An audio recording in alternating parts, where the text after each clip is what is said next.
Hello guys, today I will show you how I tuned my motorized bike engine at China doll. In the intake manifold, you need to add electrical tape and leave a one line without electrical tape so that it has a vacuum leak, a little bit vacuum leak. And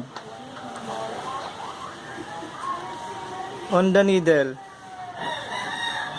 I added a needle adjusting clip. The default is 4. I add one on the top so that it will become the leanest, because the stock carb is on rich configuration,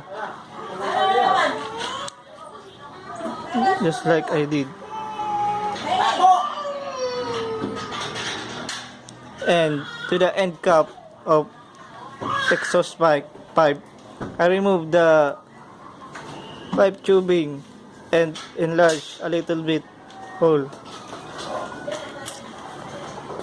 to make the sound better. Salmin ko lang. Ay, di. Ay, bantayan yan. Pako nang sinusubo niyan. Yun yung salmin ko. That's it. I will show you how it runs. Di.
Matauban ako na.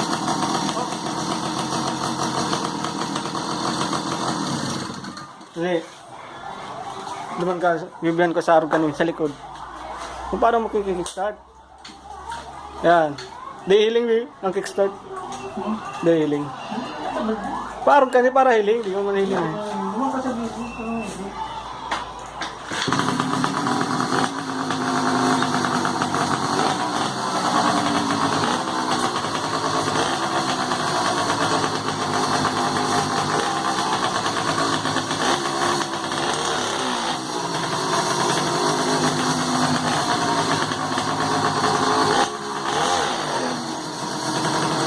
Ganun pa.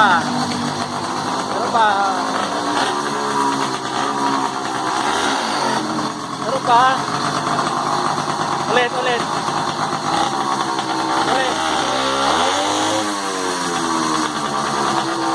Yan. Ulit. Kickstart. Yeah.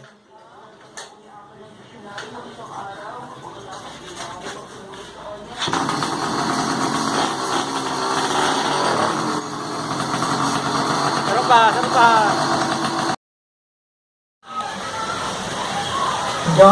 Johnny.